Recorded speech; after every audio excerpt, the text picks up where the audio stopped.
காலம் மாறலாம், தொழில்நுட்பம் வளரலாம், வாழ்க்கை வேகம் கூடலாம்.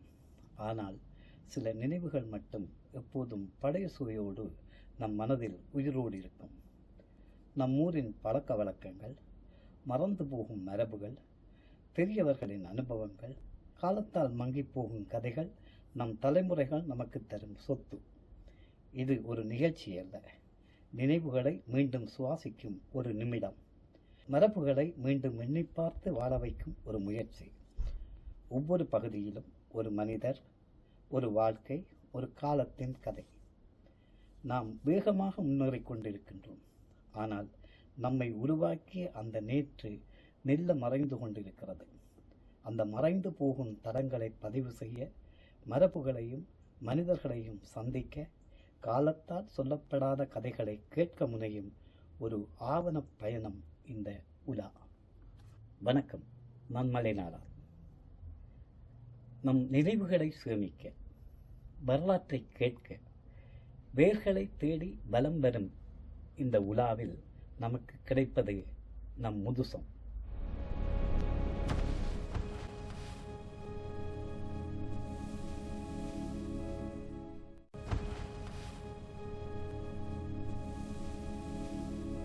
முதுசம் என்றால் என்ன என்று கேட்கின்றீர்கள்.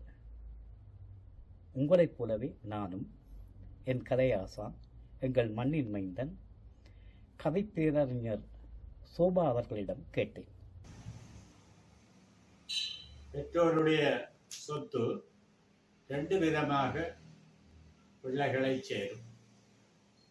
பெண் பிள்ளைகளுக்கு அவர்கள் திருமணம் புரியும் போது கொடுக்கப்படுகின்ற காணி, வீடு, நகை முதலியன சீதனம் எனப்படும். ஆண் பிள்ளைகளுக்கு நிலபுலன்கள் கொடுக்கப்படும் பொழுது அவற்றை முதுசம் என்று சொல்லுவார்கள். முதுசொம் என்றால் வழி வழி வந்த முது சொத்து, அதனுடைய ஒரு திரிவுதான் முதுசொம் என்பது. உரிமை ஆண்களிடமிருந்த ஒரு காலத்திலே அந்த நிலபுலன்கள், சொத்துக்கள் பெற்றோரிடமிருந்து பிள்ளைகளுக்கும், பிள்ளைகளிடமிருந்து தமது பிள்ளைகளுக்கும் கொடுக்கப்படும் என்ற ஒழுங்கு, அந்த ஏற்பாடு முதுசம் என்று வழங்கி வருகின்றது. குறிப்பாக ஈழத்திலே, யாழ்ப்பாணத்திலே இந்த முறைமை உண்டு. பெற்றோரிடமிருந்து நேரடியாக வருகிறது என்பதில்லை. பெற்றோரும் தம்முடைய பெற்றோரிடமிருந்து, பாட்டன்மாரிடமிருந்து இந்த சொத்தை பெற்றிருப்பார்கள்.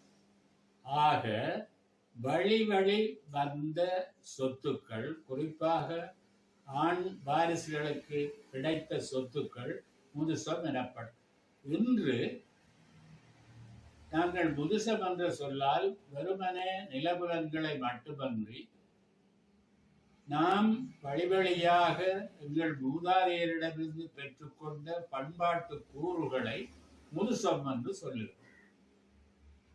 இந்த பரந்துபட்ட பொருளில் இந்த முதுசம் என்ற சொற்பிரயோகத்தை விளங்கிக் கொண்டால் எங்களுக்கு அது பலவிதமான அர்த்தங்களை, பல பரிமாணங்களை தரும். முதுசம் என்றால் வெறும் சொத்துக்கள் மட்டுமல்ல. நம் ஆசான் கூறியது போல் பண்பாட்டின் கூறுகளும் முதுசம்தான். எங்கள் பண்பாட்டின் கூறுகளை தேடி உலா வருவோம். நீங்களும் வாருங்கள், பாருங்கள்.